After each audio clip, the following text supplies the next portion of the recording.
Show सत श्री अकाल, मैं हूं तुसदा मेज़बान आदिल मलक। इस शो ते जिहड़ा तुसां वास्ते पेश किया जाता है हर सैटरडे दी शामी 7 बजे तो 8 बजे तक। नाज़रीन, इस शो ते असीं तुसदी लाइव कॉल लेई दियां ते इमिग्रेशन मसले मसाइल ते तुसें गी एडवाइस देई दी है। अगर तुसें गी या तुसदे किसी चाहने आह्ले की कोई इमिग्रेशन मसला दरपेश है तो बिल्कुल तुसीं स्टूडियो ते फोन करके लाइव एडवाइस ले सकते हो। नाज़रीन, असीं बढ़दे न अज ते पहले कॉलर तरफ ते तकदे लाइन तर कौन है जी, फरमाओ। नाज़रीन, कॉल्स लेने तो पहले असी तुसें की अपडेट कर दे चरण कि जिस तरह बेशुमार व्यूवर्स की ऑलरेडी पता है कि 16 मई 2014 की एक नया कानून बन गया सी। उस कानून ते होम ऑफिस वाले अपील दे राइट्स लिमिटेड कीते हैं। हुण अगर कोई 28 अक्तूबर के बाद स्टूडेंट एप्लीकेशन जमा करांदा है ते अगर ते उसकी एप्लीकेशन रद्द कर दी जाए, रिफ्यूज कर दी जाए तो उसकी अपील दा राइट नहीं मिल सकता। इसका यही मतलब है कि वो लोअर कोर्ट ते अपील नहीं कर सकते हैं, मगर उन्होंने कोल ग्राउंड्स होंदी है कि वो हाई कोर्ट ते अपील करन। नाज़रीन, हुण वर्दन अपने कॉलर तरफ तक दे लाइन तर कौन है जी, फरमाओ। वालेकुम सलाम सर, मैं असली जगह पता करना सी कि मेरे पास शादी करके आया सी ते फिर बाद इसको 18,000 रजा मेरा भी एक दो बार केस रह गया तो उसके बाद फिर मेरे को किसी ने कार्ड छाड़ा है ना।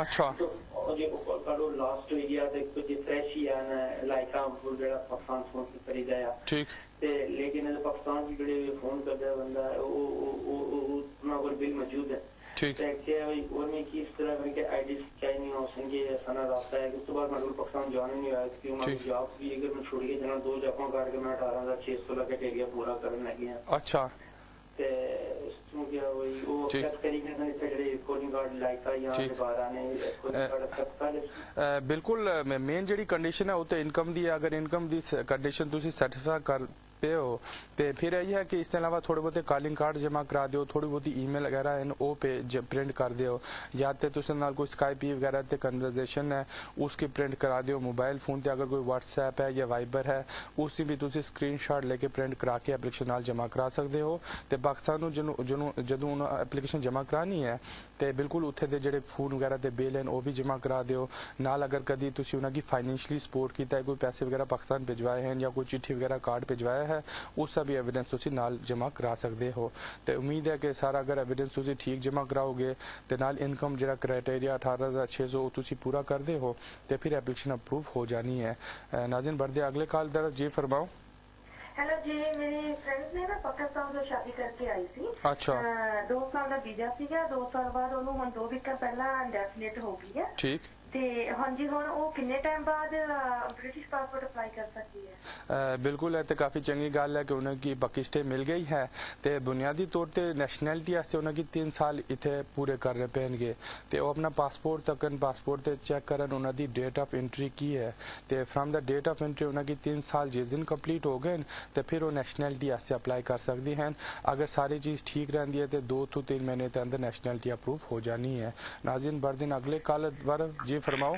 हेलो जी मिस्टर मलिक, मैंने ना आपसे पूछना था कि मैंने ना FLRO फॉर्म फिल करके केस लगाया था ठीक 9 जुलाई से पहले ठीक, तो वो मुझे 1 साल बाद जो था रिफ्यूज कर दिया ठीक, और मेरे बच्चों को यहाँ पे क्योंकि 7 साल पूरे हो चुके थे तब ठीक, और उसके बाद हमने जो जुडिशियल रिव्यू सारा कुछ हुआ, रिकंसिडरेशन सारा कुछ हुआ, हमने सारे फॉर्म जो थे जो बच्चों के थे जो भी एविडेंस थे सारे लगाए थे ठीक, और उसके बाद हम फर्स्ट ईयर ट्रिब्यूनल में गए ठीक, तो उन्होंने जो कोर्ट ने हमारे हक में फैसला दिया और जो होम ऑफिस था उन्होंने केस जो था विदड्रॉ कर लिया था ठीक, लेकिन फिर भी उसके 5 दिन बाद वो ना अपर ट्रिब्यूनल में वो उन्होंने अपील कर दी ठीक, और जो फर्स्ट ईयर ट्रिब्यूनल ने हमारे हक में फैसला दिया वही स्टिल उन्होंने फैसला दिया। अपर ट्रिब्यूनल वालों ने हमें लेटर भेजी कि जो फर्स्ट ईयर ट्रिब्यूनल ने आपके हक में फैसला दिया है वो बिल्कुल सही है। वो उन्होंने सारा रो मटीरियल देखकर फैसला दिया था और उन्होंने होम ऑफिस ने बड़ी पुअर अपनी जो है वो क्वालिटी दिखाई है, ऐसे ही उन्होंने लिखा हुआ था। और ये भी लिखा था कि हमारे बच्चों का इतना टाइम वेस्ट किया गया है, यहाँ पे 7 साल हो गए, हमारे बच्चों को कुछ पता नहीं है कि उनका क्या स्टेटस है ठीक। उसके बाद अभी यही लेटर हमें एक आई है, इसके बाद हमें होम ऑफिस की तरफ से कोई लेटर नहीं आई ठीक, और इसको 3 मंथ से ज्यादा अरसा हो गया क्योंकि 3.5 मंथ हो गए। तो मुझे आप बताएं कि कितना टाइम वो होम ऑफिस वाले कोई लेटर भेजने में या आंसर देने में लगाते हैं, और प्लीज मुझे ये बताएं कि वो इसके आगे कुछ और कर सकते हैं या कितने टाइम में कुछ कर सकते हैं हम, या हमें क्या जवाब मिल सकता है, प्लीज मुझे एक्सप्लेन करें। ठीक है, बिल्कुल तुसदा केस जिहड़ा है बिल्कुल जबरदस्त तरीके नाल डील हुआ है। ते सब तो वधिया चीज़ है कि तुसदी फर्स्ट ट्रिब्यूनल अपील अलाउ कर दी सी ते फिर अपर ट्रिब्यूनल फर्स्ट ट्रिब्यूनल का डिसीजन मेनटेन रखा है। ते होम ऑफिस को नॉर्मल 16 दिन का टाइम होता है कि वो 16 दिन के अंदर कोर्ट ऑफ अपील ते अपील करन, मगर उन्हें अपील नहीं की क्योंकि अगर अपील की होती तो तुसें की कोर्ट की तरफों लैटर मिल जानी। तो क्योंकि 6 महीने ऑलरेडी हो गए ते नॉर्मल होम ऑफिस वाले कोई 3 to 6 महीने लाते हैं तो इस प्रोसैस के बीच पे तुसें की वीज़ा इशू कर देने। ते अगर तुसें की नेक्स्ट कोई 4 हफ्ते ते कोई जवाब नहीं आया तो फिर एक ऑप्शन है कि तुसी अपने वकील को जाओ तो वकील की दसो कि होम ऑफिस की एक चिट्ठी भेजन, रिमाइंडर भेजन, या फिर तुसी अपने MP को जाओ तो MP की चिट्ठी MP की दसो कि वो होम ऑफिस की चिट्ठी लिख के अपडेट ले लेना है। तो हुण तुसें की स्टे ही मिलना है। हुण होम ऑफिस वाले को कोई दूसरी ऑप्शन नहीं है। कानूनी तौर के ऊपर उन्होंने को लीगल ऑब्लीगेशन है कि जिहड़ा फर्स्ट ट्रिब्यूनल जज तुसदी ह्यूमन राइट्स से अलाउ की है उसी का डिसीजन इंप्लीमेंट करके तुसें की 2.5 साल का इतने वीज़ा इशू कर। नाज़रीन बढ़ते हैं अगले कॉलर वाले, जी फरमाओ। हेलो जी। हेलो, सत श्री अकाल जी। सत श्री अकाल। हाँ जी, मैं पुछना सी, मेरे हसबैंड ने इलेक्ट्री केस लगाया सी पहला। अच्छा। हाँ जी, ते उन्हां नूं लेटर आई आ, घर लेटर आई आ भी तुसी फोटो भेज दो सानू अपनियां। ठीक। हाँ जी, बट जेडी साडी सिस्टर ओनू आई लेटर भी तुसी लिवरपूल अपनी इंटरव्यू बुक करो। अच्छा, समझ नहीं आती। ठीक है। उससे भी बुनियादी तौर पर 2 ऑप्शन होती हैं कि नॉर्मल अगर कोई लेगेसी के अंदर एप्लीकेशन करे तो बाज़ औक़ात होम ऑफिस एप्लीकेशन वापस भेज देने ते भेज के दस दें कि भाई तुसी फर्दर सबमिशन इन पर्सन जमा कराओ, असी पोस्टल एप्लीकेशन एक्सेप्ट नहीं करनी। तो उस अगर तो वो एप्लीकेशन वापस आ गई है तो फिर बिल्कुल हस्बैंड की चाहिए है कि वो लिवरपूल फोन करन, उसे further submission unit through appointment book करा के लेगेसी के पेपर वगैरह इन पर्सन जाके उन्होंने दे आन। तो मीनवाइल बिल्कुल जी फोटो वाली भी चिट्ठी आई है वो भी काफ़ी चंगी खबर है। तो फौरी तौर पर फोटो भेज देने चाहिए। फोटो के अलावा अगर हस्बैंड को कोई प्रूफ ऑफ ID है, कोई पासपोर्ट की कापी है, या फिर असाइलम रजिस्ट्रेशन कार्ड है, या कोई बर्थ सर्टिफिकेट है, वो भी नाल होम ऑफिस की भेज दो। नाज़रीन बढ़ते हैं अगले कॉलर तरफ, जी फरमाओ। हेलो जी। जी, मेरा क्वेश्चन ये, मैं Tier 1 के लिए अप्लाई किया था। अच्छा जी, अपने ILR के लिए अप्लाई किया था। मैं Tier 1 जनरल वीजे पे था। ठीक जी, मैंने विंडो पे गया था। ठीक है, 21 अक्टूबर को। ठीक। तो मैं सेल्फ एम्प्लॉयड हूँ, तो वहाँ पे मेरी पूरी डॉक्यूमेंटेशन वगैरह सब चेक किया उसने। ठीक। चेक करके फिर मुझे वो वापस ला के बोले कि भाई everything is fine, we just need to do some internal checks through the HMRC। ठीक। तो मैंने पूछा कि भाई do you need any other for the documentation for that? तो वो बोले no I don't need anything. ठीक। So just you go home now, we'll going to send you letter, we'll going to send you that document after 2 to 3 weeks। ठीक। तो तकरीबन 1 महीना होने को आ रहा है, तो मुझे कोई रिप्लाई नहीं आया अभी। तो कुछ इसका कुछ ठीक है, बिल्कुल है जी प्रॉब्लम है सारे ही माइग्रेंट की है जिन्होंने को Tier 1 जर्नल वीज़ा है। क्योंकि अगर तो कोई बंदा सेल्फ एम्प्लॉयड है तो होम ऑफिस उस इनकम के ऊपर डाउट कर दें, और नॉर्मल जो तुम एक्सटेंशन आस्ते या इंडेफिनेट आस्ते अप्लाई करो तदों डाउट देखते हैं, या फिर अगर कोई एयरपोर्ट से आया है तो एयरपोर्ट से उन्होंने सवाल पूछ सकते हैं जिस तू होम ऑफिस ए सैटिस्फाई हो पान कि इधर वाकई इन्हों की इनकम इतनी है, इधर वाकई इन्हें कोई टैक्स वगैरह पे किया इतना कि नहीं पे किया। तो हूँ यही है कि होम ऑफिस तुझी एप्लीकेशन इन्वेस्टिगेट कर रहे हैं, तो थोड़े अरसे तक उन्हें इन्वेस्टिगेशन का फैसला दे देना है। तो 2 ऑप्शन होंगे, एक तो ऑप्शन है कि वो तुसें की फर्दर इंटरव्यू वास्ते कॉल कर सकते हैं, या फिर दूसरी ऑप्शन है कि तुसें की डिसीजन भेज सकते हैं। तो अगर तो डिसीजन तुझे फेवर से है तो फिर तो तुझे इंडेफिनेट मिल जानी है। अगर तुझे हक से फैसला नहीं है या फिर होम ऑफिस वाले HMRC तो वेरीफिकेशन करते हैं तो उन्हें पता चलता है कि तुसी इस इनकम के ऊपर टैक्स नहीं पे किया, तो फिर वो एप्लीकेशन तुझे रिफ्यूज कर सकते हैं। मगर तुसें कोल अपील का राइट होएगा, फिर तुसी मैटर कोर्ट से लेके जा सकते हो, तो जज की तुसी सैटिस्फाई कर सकते हो कि तुसी जेन्युइन इनकम है, तुसी कोई इनकम शो नहीं की या फिर तुसी वीजे लेने वास्ते इनकम नहीं शो की, इतनी तुसी बुनियादी इनकम है जिसके ऊपर तुसी टैक्स वगैरह भी पे किया है। तो थोड़ा जा वेट करो, होम ऑफिस कोई 6 महीने के अंदर अंदर तुसें की जवाब दे देंगे। नाज़रीन बढ़ते अगले कॉलर वारफ, जी फरमाओ। हेलो जी मलिक सर से बात कर सकते हैं? बिल्कुल कॉल कर रहे हैं, फरमाओ। हाँ जी सर, मैं ਤੁਹਾਨੂੰ ਪੁੱਛਣਾ ਸੀਗਾ ਕਿ ਜਿਹੜਾ ਆਪਣਾ ਐਪਲੀਕੇਸ਼ਨ EU ਜਿਹੜਾ ਡਿਪੈਂਡੈਂਟ ਵੀਜ਼ਾ ਹੁੰਦਾ ਆ, ਅੱਛਾ, ਉਹ ਅਸੀਂ ਇਸ਼ੂ ਕਰ ਸਕਦੇ ਆ ਯੂਕੇ ਵਿੱਚੋਂ? ठीक थे, जिस बंदे अप्लाई करना वो किथे है, इथे है या इंडिया है? ਉਹ ਜਿਹਨੇ ਅਪਲਾਈ ਕਰਨਾ ਉਹ ਵੀ ਇੱਥੇ ਆ, ਤੇ ਜਿਹਦੇ ਥਰੂ ਜਿਹਦਾ ਉਹ ਬ੍ਰਿਟਿਸ਼ ਪਾਸਪੋਰਟ ਹੋਲਡਰ ਆ, ਠੀਕ, ਕਿ ਪੋਸੀਬਲ ਹੋ ਸਕਦਾ ਹੈ ਕਿ ਜਿਹੜਾ ਬ੍ਰਿਟਿਸ਼ ਪਾਸਪੋਰਟ ਹੋਲਡਰ ਜਿਹੜਾ ਬੰਦਾ ਆ, ਜਿੱਦਾਂ ਉਹ ਅੰਕਲ ਜੀ, ਤਾਂ ਉਹਨਾਂ ਦੇ ਬਿਹਾਫ ਤੇ ਬੰਦਾ ਅਪਲਾਈ ਕਰ ਸਕਦਾ ਹੈ?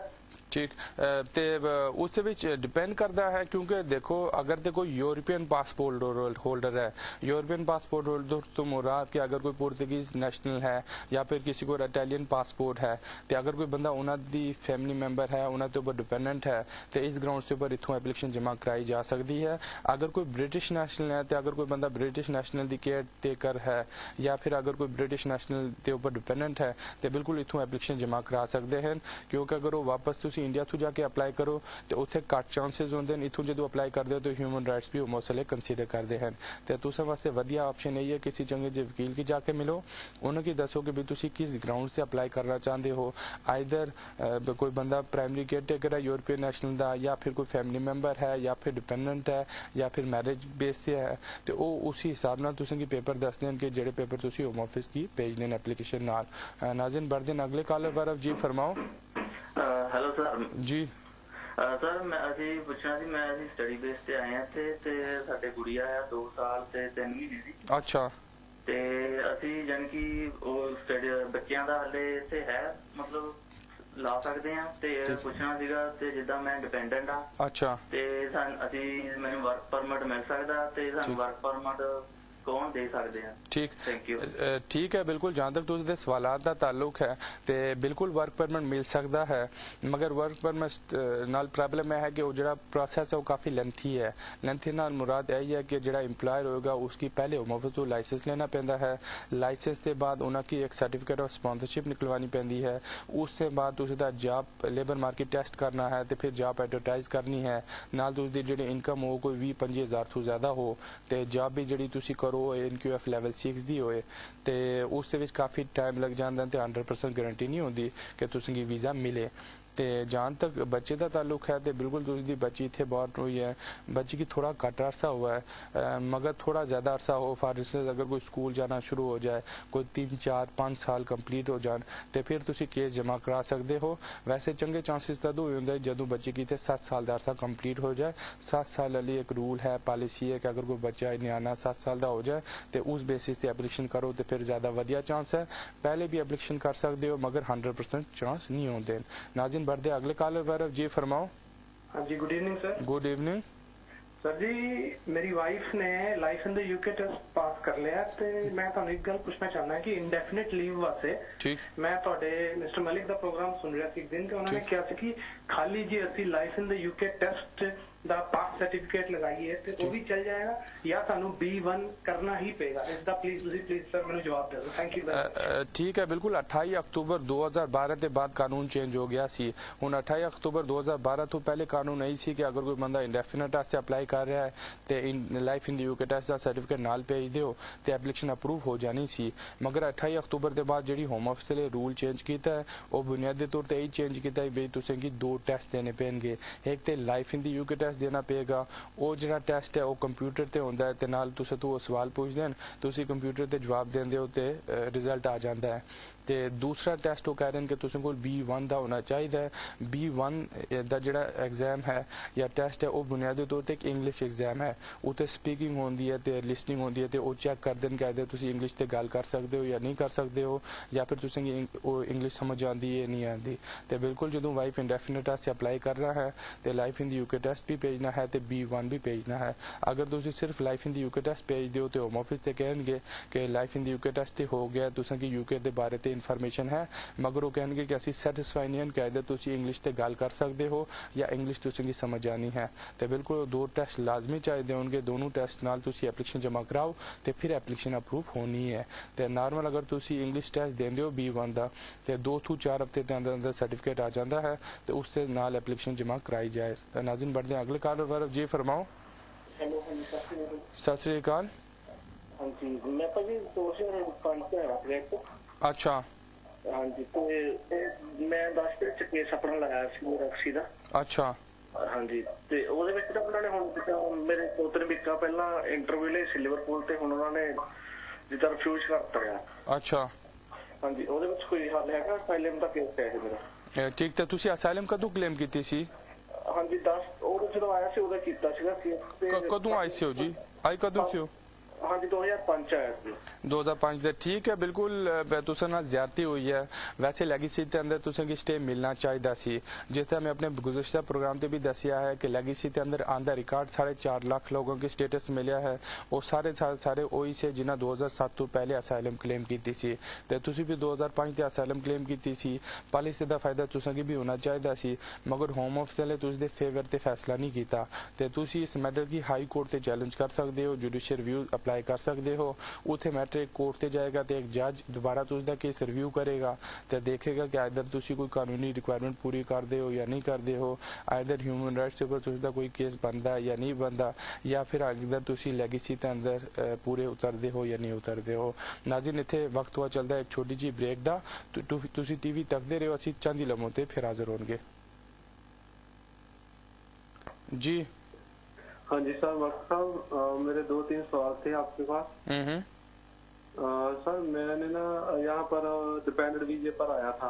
अच्छा तो बाद में मेरा डिवोर्स हो गया ठीक से मेरी वाइफ, तो बाद में गुरुद्वारे के साथ मैंने अटैचमेंट करके उनसे वीजा स्टैंड करवाया था। ठीक तो उनके हिसाब से स्टैंड करवाया बाद 3 साल का वीजा मेरा मिल गया मुझे। ठीक तो 3 साल का वीजे के बाद मेरा गुरुद्वारे का लाइसेंस चला गया। ठीक अभी 3 साल का वीजा चल रहा था, 1 साल का पूरा हुआ था।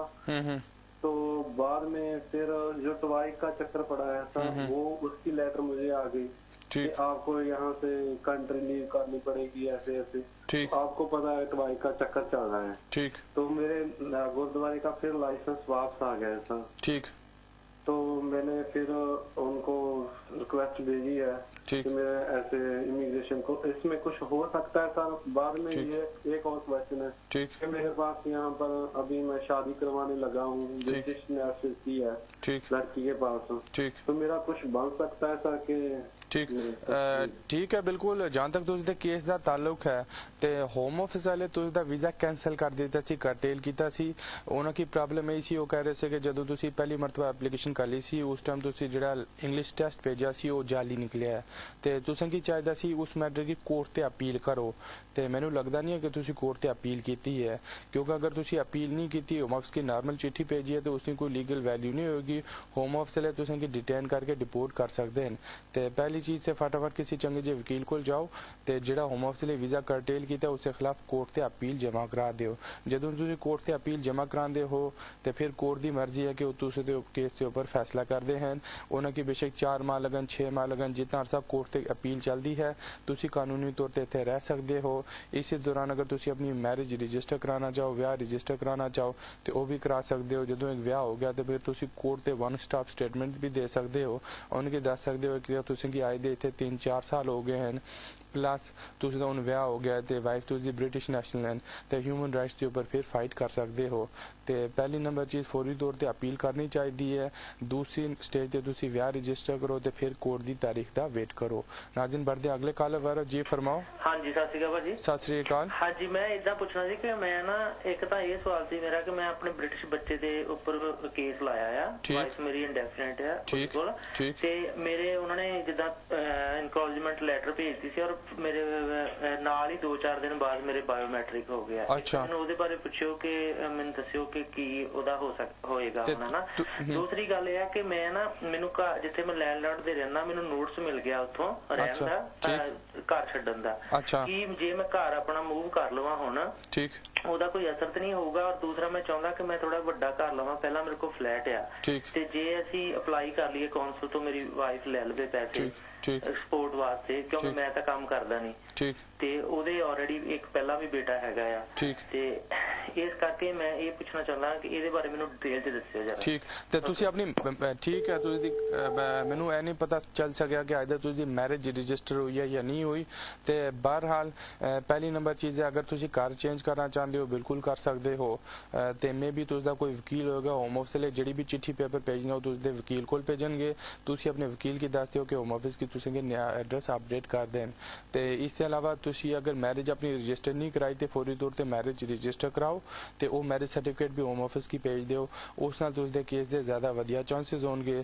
ਤੇ ਥਰਡ ਜਾਂ ਤੱਕ ਵਾਈਫ ਦੇ ਬੈਨੀਫਿਟ ਦਾ ਤਾਲੁਕ ਹੈ ਜਾਂ ਹਾਊਸਿੰਗ ਬੈਨੀਫਿਟ ਲੈਣੇ ਦਾ ਉਸ ਨਾਲ ਤੁਸੀਂ ਦੀ ਐਪਲੀਕੇਸ਼ਨ ਦੇ ਉੱਪਰ ਕੋਈ ਅਸਰ ਨਹੀਂ ਪੜੇਗਾ ਕਿਉਂਕਿ ਤੁਸੀਂ ਓਵਰਸਟੇਸ ਹੋ ਤੁਸੀਂ ਆਪਣੇ ਬੱਚੇ ਦੇ ਬੇਸ ਤੇ ਕੇਸ ਲਾਇਆ ਹੈ ਤੇ ਇਹ ਜਿਹੜੀ ਐਪਲੀਕੇਸ਼ਨ ਹੈ ਬੁਨਿਆਦੀ ਤੌਰ ਤੇ ਹਿਊਮਨ ਰਾਈਟਸ ਤੇ ਹੁੰਦੀ ਹੈ ਹਿਊਮਨ ਰਾਈਟਸ ਦੇ ਉੱਪਰ ਹੋਮ ਆਫਿਸ ਕੋਈ ਇਨਕਮ ਥ੍ਰੈਸ਼ਹੋਲਡ ਨਹੀਂ ਰੱਖਿਆ ਉਹ ਕਹਿ ਰਹੇ ਕਿ ਅਗਰ ਅਸੀਂ ਸੈਟਿਸਫਾਈ ਹੋ ਗਏ ਕਿ ਤੁਸੀਂ ਆਪਣੀ ਇੱਥੇ ਲਾਈਫ ਐਸਟੈਬਲਿਸ਼ ਕੀਤੀ ਹੈ ਤੇ ਤੁਸੀਂ ਵਾਪਸ ਨਹੀਂ ਜਾ ਸਕਦੇ ਹੋ ਤੇ ਅਸੀਂ ਹਿਊਮਨ ਰਾਈਟਸ ਦੇ ਬੇਸ ਤੇ ਸਟੇ ਦੇਣਗੇ ਬੈਨੀਫਿਟ ਦਾ ਤੁਸੀਂ ਦੇ ਕੇਸ ਦੇ ਉੱਪਰ ਕੋਈ ਇਫੈਕਟ ਨਹੀਂ ਹੋਣਾ ਨਾਜ਼ਿਨ बढ़ते अगले कॉल तरफ जी फरमाओ हेलो सर जी हाँ जी सर मैं पुछना सीगा मेरी वाइफ ने GNM ਕੀਤੀ ਹੋਈ ਹੈ ਅੱਛਾ ਠੀਕ ਤੇ ਅਸੀਂ ਇੱਥੋਂ ਮਤਲਬ ਜੇ ਆਸਟ੍ਰੇਲੀਆ ਨੂੰ ਜਾਂ ਕੈਨੇਡਾ ਨੂੰ ਮੂਵ ਕਰਨਾ ਹੋਵੇ ਤਾਂ ਚਾਂਸਸ ਹੈਗੇ ਆ ਤੇ ਉਹਦੇ ਵਿੱਚ ਸਾਨੂੰ ਕੀ ਕੰਡੀਸ਼ਨਾਂ ਕੀ ਕਰਨਾ ਚਾਹੀਦਾ ਹੈ ठीक है बिल्कुल अगर ते तुसां कोल इत्थे वीजा है ते लीगल स्टेटस है ते बिल्कुल तुसी कैनेडा एम्बेसी ते जाके फाइल जमा करा सकते हो या आस्ट्रेलियन एम्बेसी ते फाइल जमा करा सकते हो उन्हां दी बुनियादी रिक्वायरमेंट यही है कि तुसां कोल 6 महीने दा या 6 महीने तो ज्यादा वीजा होना चाहिए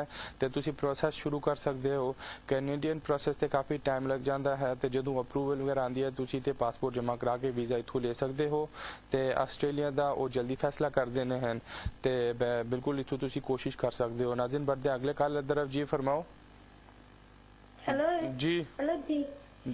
जी फरमाओ जी ना मेरे ये ना ब्रिटिश नेशनल के साथ शादी हुई है अच्छा तो मैंने पहले अप्लाई किया था तो उन्होंने रिफ्यूज कर दिया ठीक तो अब मेरा वीजा खत्म हो गया ना ठीक तो अब हमने हेयरिंग के लिए अप्लाई किया था उन्होंने डेट दे दी है हेयरिंग के लिए ठीक तो मैंने आ जाता है ठीक ਤੇ ਤੁਸੀਂ ਜਿਹੜੀ ਐਪਲੀਕੇਸ਼ਨ ਭੇਜੀ ਸੀ ਉਹ ਵਿਆਹ ਤੋਂ ਪਹਿਲੇ ਭੇਜੀ ਸੀ ਵਿਆਹ ਤੋਂ ਬਾਅਦ ਵਿਆਹ ਤੋਂ ਬਾਅਦ ਭੇਜੀ ਸੀ ਤੇ ਉਹਨਾਂ ਐਪਲੀਕੇਸ਼ਨ ਕਿਸ ਗਰਾਊਂਡ ਤੇ ਰਿਫਿਊਜ਼ ਕੀਤੀ ਹੈ ਉਹਨਾਂ ਨੇ ਪਹਿਲਾਂ ਪੇ ਤੇ ਰਿਫਿਊਜ਼ ਕੀਤੀ ਸੀ ਕਿ 18000 ਨਹੀਂ ਹੈਗੀ ਨਾ ਪੂਰੀ ਸਾਰੇ ਠੀਕ ਠੀਕ ਤੇ ਤੁਹਾਡੇ ਕੋਲ ਬੱਚੇ ਵਗੈਰਾ ਵੀ ਹਨ नहीं ठीक है उससे भी चाहिए है कि जाहिर बात है होम ऑफिस वाली एप्लीकेशन रिफ्यूज की थी है वो कह रहे हैं या उन्होंने दा मानना है कि जो 18600 वाली कंडीशन है वो तुसी पूरी नहीं करते हो मगर तुसी अपील की है चंगी गल हुण जदों अपील होएगी उन्हां तुसी दे ह्यूमन राइट्स कंसीडर करदे हैं ते कंसीडर कर रहे हैं कि आइदर स्पाउस वीजे ते अलावा कोई तुसी कैटेगरी ते फिक्स आंदे हो नहीं आंदे हो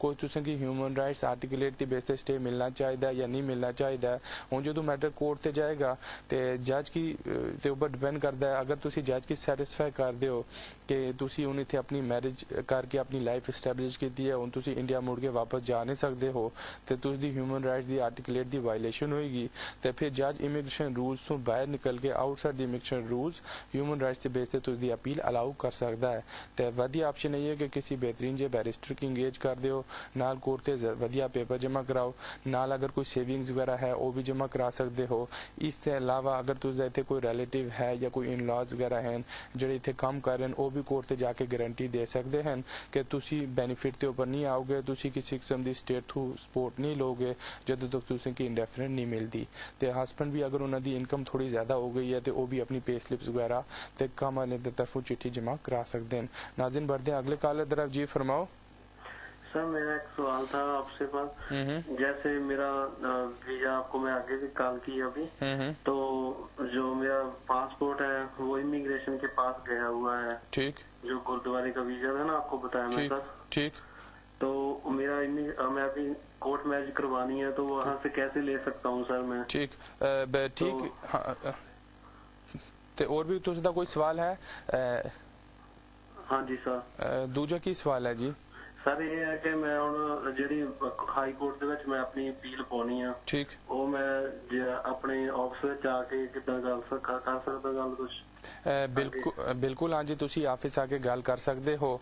ते दूसरी चीज है कि जदों तुसां कोल कोर्ट दी लैटर हो कि तुसी दा केस हाई कोर्ट ते चल रहा है, उससे बाद तुसी ब्याह करने जाना है। अगर कोर्ट दी लैटर दे बगैर तुसी ब्याह करने चले गए हो तो उत्थे इमिग्रेशन वाले तुसां की डिटेन कर सकते हैं। ते दूसरी चीज है कि तुसी दा पासपोर्ट जिहड़ा है वो होम ऑफिस कोल है, मगर कोई फिक्र करने वाली गल नहीं है। तुसी एक ते होम ऑफिस तो अटेस्टेड पासपोर्ट दी कापी मंगवा सकते हो, या फिर अगर तुसी अटेस्टेड कापी नहीं मंगवाते हो तो जिहड़ी होम ऑफिस तो या कोर्ट तो लैटर होएगी वो तुसी अपने रजिस्ट्रार ऑफिस की दे सकते हो तो उन्हें की रिक्वेस्ट कर सकते हो कि वो होम ऑफिस तो वेरीफाई कर दें तो होम ऑफिस को पासपोर्ट है और पासपोर्ट उसका वैलिड है।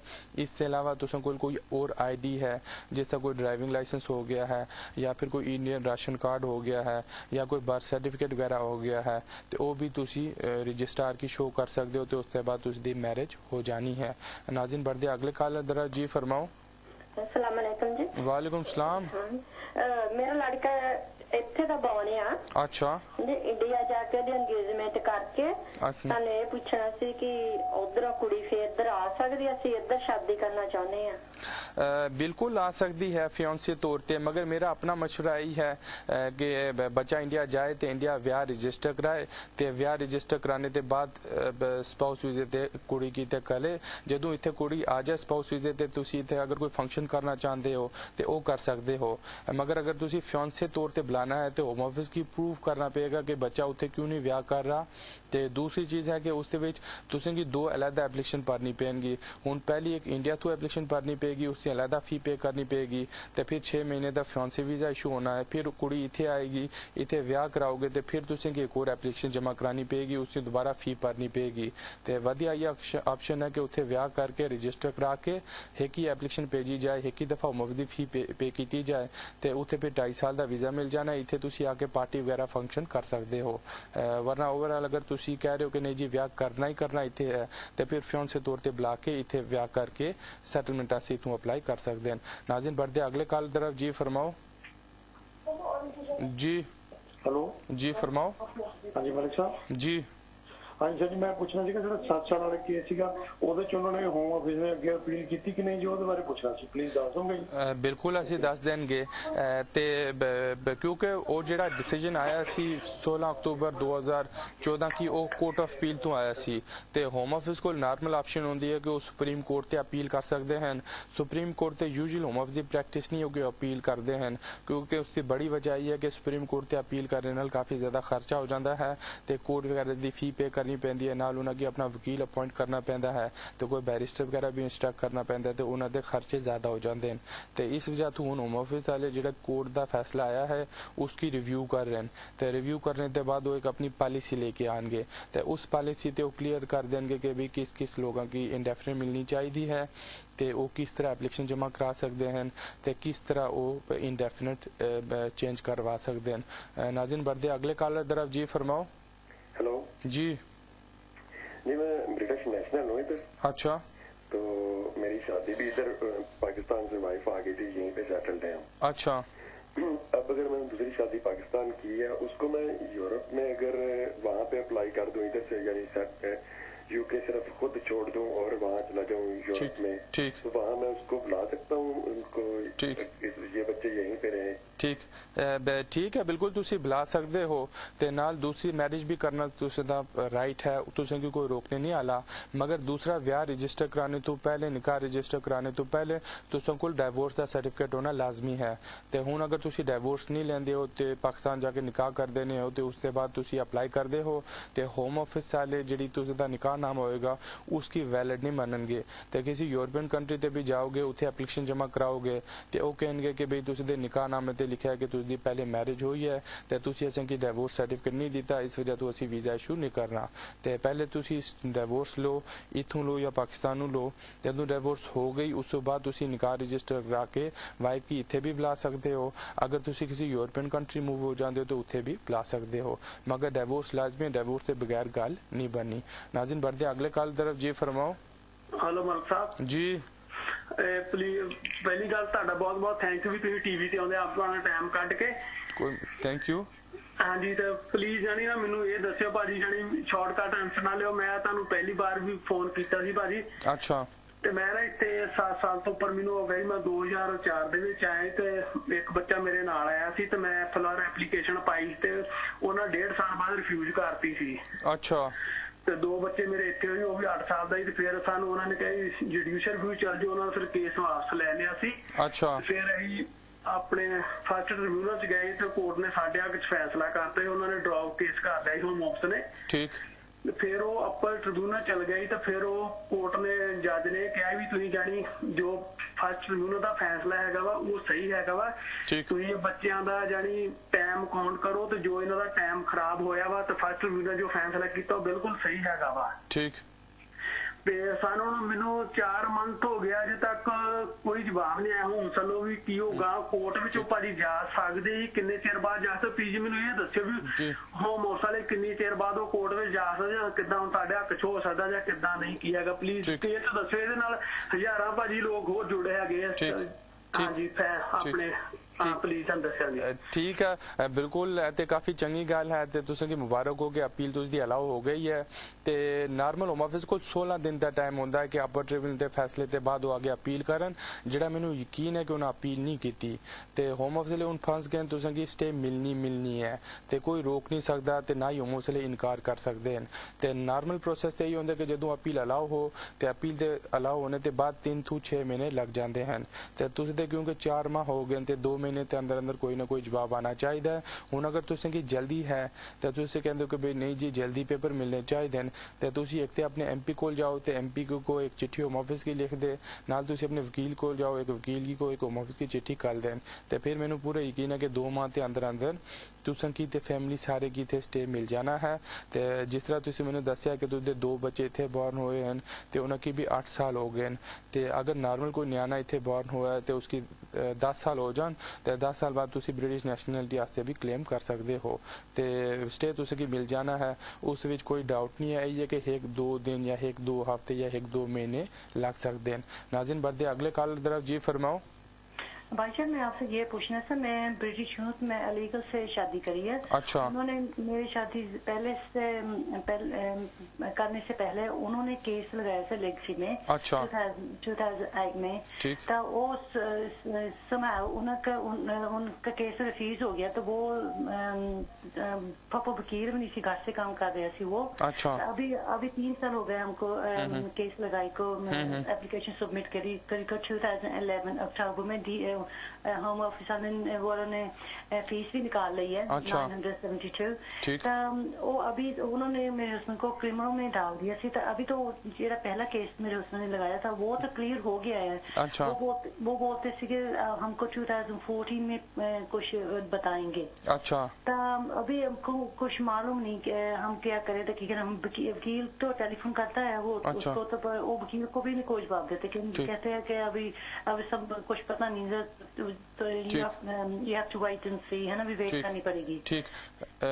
वकील तो है हमारे पास पर। अच्छा। प्रॉपर्टी के घर भी हमारे पास है, दोनों के यूटिलिटी बिल्स भी है। तुझ देखो बच्चे हैं कोई? नहीं बेबी नहीं है। तुझदी कोई पहले मैरिज हुई सी कि नहीं हुई सी? ये हुई सी। ते वो डिवोर्स हो गई है? वो डिवोर्स हुई डिक्री उन्होंने दी है और सारे पेपर को होम ऑफिस को भेजे है। ठीक है हुण तुसी यही कर सकते हो क्योंकि नॉर्मल तुहाडे हस्बैंड दे केस दी सूरत-हाल यह है कि जिहड़ा उन्होंने 2008 या 10 ते एप्लीकेशन लगी सी ते अंदर कीती सी उस टाइम या उस एजेंट जिस एप्लीकेशन जमा कराई सी ते होम ऑफिस वाले उस बंदे की कोर्ट ते लेके चले गए होंगे, उसकी चार्ज किया होगा कि भाई वो फ्रॉडी है या उसका गलत काम किए हैं। इस वजह तो तुहाडी हस्बैंड की एप्लीकेशन उन्हें होल्ड कर दी थी क्योंकि उसने ट्रायल कोर्ट से जा रहा सी प्लस कोर्ट से केस जा रहा सी ते क्रिमिनल केसिस काफ़ी ज़्यादा अरसा चलते हैं। तो बहरहाल जिस तरह तुसीं मैनूं दस्सिया कि उसका केस रिजॉल्व हो गया है मगर फिर भी इमिग्रेशन ने तुहाडे हस्बैंड की एप्लीकेशन होल्ड करके रखी है। तो जिहड़ी कि गलत गल है होल्ड करनी चाहिए है। तो हुण तुसां कोल ऑप्शन यही है कि तुसीं इस मैटर की कोर्ट से चैलेंज कर सकते हो। तो जदों तुसीं कोर्ट से चैलेंज करो उत्थे यही ग्राउंड से तुसीं लगा सकते हो कि तुसीं होम ऑफिस की 601 पाउंड या 500 पाउंड फी पे की थी। जदों फी पे की थी तो लेजिटिमेट एक्सपेक्टेशन थी कि होम ऑफिस वाले 6-8 महीने के अंदर फैसला कर देंगे मगर उन्होंने 6-8 हफ्ते के अंदर या महीने के अंदर जवाब नहीं देता, 3-4 साल हो गए हूँ ना ही तुझे हस्बैंड वापस जा सकते हैं, तो ह्यूमन राइट्स के ग्राउंड से इतने स्टे मिलनी चाहिए है। तो बिल्कुल तुम इसकी हाई कोर्ट से चैलेंज कर सकते हो। जो तुम हाई कोर्ट से चैलेंज करोगे तो 2 ऑप्शन हैं। एक तो ऑप्शन है कि जो होम ऑफिस का वकील है वो के दोबारा रिव्यू करके नया फैसला दे सकते हैं तुझे हस्बैंड के फेवर से। अगर वो होम ऑफिस का वकील केस रिकनसिडर नहीं करता, फिर एक जज को मैटर चला जाएगा तो जज देखेगा कि इधर तुझे हस्बैंड रिक्वायरमेंट पूरी कर दें इमिग्रेशन रूल्स की या नहीं। अगर वो इमिग्रेशन रूल्स की रिक्वायरमेंट पूरी नहीं कर दें, वो फिर इन्हों का केस इमिग्रेशन रूल्स तो बाहर चेक करेंगे तो नाल ह्यूमन राइट्स देखेंगे कि इधर कोई आर्टिकल 8 की वायलेशन है या नहीं है। नाज़रीन बढ़ते हैं अगले कॉलर तरफ। जी फरमाओ। जी फरमाओ। हेलो जी हेलो भाजी जी फरमाओ। तो तुसी अपनी टीवी दे जी अब साडे मुंडे दा ते अपनी टीवी दी वॉल्यूम थोड़ी धीमी करके गल करो। साडे मुंडे दी इत्थे मैरिज होई सी अजोर दी कुड़ी नाल। अच्छा ते ਉਹਨਾਂ ਦਾ ਜਿੱਦਾਂ ਹੁਣ ਸ਼ਾਦੀ ਤੋਂ ਬਾਅਦ ਉਹਨਾਂ ਦੀ ਫਾਈਲ ਦੀ ਲਾਈ ਨੂੰ 10-12 ਦਿਨ ਹੋ ਗਏ ਸਾਨੂੰ। ਅੱਛਾ ਹੁਣ ਸਾਨੂੰ ਭਾਈ ਇਹਨਾਂ ਨੂੰ ਕੋਈ ਸੀਜ਼ਰ ਪੁੱਛਣਾ ਸੀਗਾ ਵੀ ਜਿੱਦਾਂ ਕੋਈ ਚੈੱਕ ਕਰਨ ਵਾਸਤੇ ਘਰ ਆਉਂਦੇ ਆ ਉਹ ਠੀਕ ਕਿੰਨੇ ਦਿਨਾਂ ਵਿੱਚ ਆਉਣਗੇ। ਠੀਕ ਉਹਨਾਂ ਦਾ ਜੇ ਜੋ ਵਰਕ ਪਰਮਿਟ ਕਿੰਨੇ ਦਿਨਾਂ ਵਿੱਚ ਉਹਨਾਂ ਨੂੰ ਵਰਕ ਪਰਮਿਟ ਪਰਮਿਸ਼ਨ ਮਿਲਦੀ ਜਾਂ ਉਹਦਾ ਵੀਜ਼ਾ ਕਿੰਨੇ ਦਿਨ ਵਿੱਚ ਉਹਨਾਂ ਨੂੰ ਮਿਲੂਗਾ। ठीक ठीक है। जिथे वर्क परमिशन का ताल्लुक है तो वर्क परमिशन वास्ते कोई 3 हफ्ते के अंदर अंदर लैटर आ जानी है तो होम ऑफिस वाले दसणगे कि इधर बच्चा इतने काम कर सकता या नहीं कर सकता। तो दूसरी अगर तुसी बच्चे की मैरिज हुई है किसी ईस्ट यूरोपियन नाल ते उन्हां दी लैंग्वेज पंजाबी नहीं है तो ना ही वो पीछे तू कोई इंडिया तो बिलोंग करते हैं तो फिर काफ़ी चंगे चांसेस हैं कि या तो होम ऑफिस वाले घर आके चेक करेंगे या फिर वो इंटरव्यू ते कॉल कर सकते हैं। तो दोनों चीज़ें 6 महीने के अंदर अंदर होनी है। तो जो घर आए तो उन्हें घर आके चेक करना है, रूम वगैरह तकना है कि वाकई दोनों नाल रह रहे हैं या नहीं रह रहे हैं। या फिर अगर घर नहीं आए तो इंटरव्यू ते कॉल कर दिता तो इंटरव्यू ते कोई 40-50 सवाल उन्हें उसके मुंडे तो पूछने हैं, फिर वही सेम सवाल उन्होंने बुढ़ी तो पूछने हैं। तो अगर सवाल मैच हुए सही जवाब हुए तो फिर उन्हें वीज़ा देना है। अगर उन्हें थोड़ा डाउट हुआ या सवालात के गलत जवाब हो गए तो फिर उन्हें केस रिफ्यूज़ कर देना, मगर अपील का राइट होएगा तो उसका बच्चा फिर अपील करके जज की सैटिस्फाई कर सकता है कि उसका जेन्युइन रिलेशनशिप है। तो 6 महीने के अंदर अंदर आजकल मसले काफ़ी तेजी नाल फैसले कर रहे हैं। तो मेरे अपनी ओपिनियन 3 to 4 महीने के अंदर अंदर जवाब आ जाना चाहिए। नाज़रीन बढ़ते हैं अगले कॉलर तरफ। जी फरमाओ। जी जी जी मलिक साहब मुझे होम ऑफिस की तरफ से वो लेटर मिला है कि क्या नाम है एम्बेसी में जाके वो अपना फिंगरप्रिंट्स वगैरह ये वो देने के लिए। अच्छा पाकिस्तानी हाई कमीशन के लिए। अच्छा लंदन बुलाया तो ये कि और मुझे 2 साल 2 महीने हो गए मेरा रिफ्यूजल आया हुआ है। ठीक ह्यूमन राइट्स का। ठीक ठीक है बिल्कुल नॉर्मल चीज़ थी कि जो ह्यूमन राइट्स से एप्लीकेशन रिफ्यूज हो गई सी ना तो तुसें की चाहिए सी उसके ऊपर अपील कर दें, मगर तुसी अपील नहीं की थी जिसकी वजह तो होम ऑफिस की काफ़ी ज़्यादा टाइम दे दिता कि तुसें की इतों रिमूव किया जाए, तुसें की इतों डिपोर्ट किया जाए। तो हुण उन्हें पाकिस्तान हाई कमीशन को अपॉइंटमेंट इस वजह तो बनाई है क्योंकि वो चाहते हैं कि तुसी पाकिस्तान एम्बेसी जाओ, हाई कमीशन जाओ, उत्थे अपनी डिटेल्स दिओ तो डिटेल्स के बाद पाकिस्तान एम्बेसी है या पाकिस्तान हाई कमीशन है वो तुझे ट्रैवल डॉक्यूमेंट तैयार करके होम ऑफिस की भेज दें। तो जिस दिन ट्रैवल डॉक्यूमेंट तैयार हो गए तो तुसी साइन ते जाना है तो उत्थे तुसें की बिठा के डिपोर्ट कर देना है। तो फौरी तौर पर किसी चंगे जे वकील को जाओ, उन्हें की अपनी सारी सूरत यार दसो। 2 ही ऑप्शन तुसें कोल हैं, एक तो तुसी फ्रैश क्लेम कर सकते हो या फिर दूजा तुसी जिहड़ा पुराना रिफ्यूजल सी उसके खिलाफ कोर्ट से अपील कर सकते हो। नाज़रीन बढ़ते अगले कॉलर तरफ। जी फरमाओ। सत श्री अकाल भाजी 3 बच्चे ने ब्रिटिश में शादी दूसरी करनी है थे कानून की कहना है। कानून कहता है कि बिल्कुल तुसी कर सकते हो, कोई तुसें की नहीं रोक सकता, मगर ब्याह कराने तो पहले तुसें की डिवोर्स लेनी लाजमी है। तुसें कोल डिवोर्स का पेपर हो तो जो डिवोर्स का पेपर तुसें कोल है इसका मतलब है कि तुसें कोल फुल राइट है कि अगर तुसी ब्याह करना चाहो ब्याह कर सकते हो। ब्याह करने के बाद अगर तुसी अपनी वाइफ की इतने सदना चाहो तो बिल्कुल तुसी इरादारी भेज के इतने सैटलमेंट वीजे ते बुला सकते हो। नाज़रीन बढ़ते हैं अगले कॉलर तरफ। जी फरमाओ। हाँ जी भाजी मैं शादी की थी इत्थे। अच्छा ते 1 साल हो गए शादी की मैं स्टूडेंट बेस ते हैगा ते मेरी वाइफ ब्रिटिश हैगी है। अच्छा नेक्स्ट स्टेप की हैगा मैंने पता नहीं है कि किस स्टेप हैगा। अच्छा ते तुसी अप्लाई कीता सी वीजा वास्ते या अप्लाई नहीं कीता स्पाउस वीजा? वीजा ते मेरे को हैगा स्टूडेंट अच्छा शादी ने साल हो गया थे। अच्छा नहीं जी, तुसी किते चाहिदा सी ना कि विआह करने के बाद तुसी अपना स्टूडेंट वीजा चेंज कर देना जी, तुसी स्पाउस वीजे वास्ते अप्लाई कर दे। हुन स्टूडेंट वीजे ते तुसी इत्थे अपना टाइम जितना भी निकाल रहे हो एक तरीके नाल तुसी अपना टाइम वेस्ट कर रहे हो, क्योंकि तुसां को लिखते काम दी भी फुल परमिशन नहीं है, नाल तुसी कॉलेज दे चक्कर वगैरह चल रहे हैं ते तुसी किते चाहिदा सी कि विआह ते बाद तुसी कैटेगरी स्विच कर सकदे हो ते बहरहाल तुसी कीती नहीं है। मगर हुन भी तुसां कोल ऑप्शन है, अगर तुसी स्विच करना चाहो तो बिल्कुल सैटलमेंट वीजे ते उपर विआह दी बेस ते एप्लीकेशन जमा करा सकते हो। जिहड़ी मेन कंडीशन वही है कि तुसी दी इनकम जिहड़ी वाइफ दी है वो 18,600 तो ज्यादा होनी चाहिए है ते अगर एप्लीकेशन तुसी दी अप्रूव हो जाए तो तुसी 2.5 साल दा स्पाउस वीजा मिल सी, उस दे विच तुसी काम फुल टाइम कर सकते हो, इंडिया आ जा सकते हो ते विआह दी बेस ते अगर तुसी 5 साल इत्थे कंप्लीट हो जान ते फिर तुसी पक्की स्टे भी मिल सकती है। नाज़रीन इत्थे तक ता अज दा शो है कि घंटे दा वक्त था बड़ी छेती नाल गुजर गया, तुझ दे सामने जितनी कॉल ले सकता थी लेती, फिर भी अगर किसी दी कॉल ना मिल पाई हो तो अगले हफ्ते अगले सैटरडे 7 बजे इत्थे होऊंगा, तदों तक मैनू इजाजत दीजिए, रब रखा।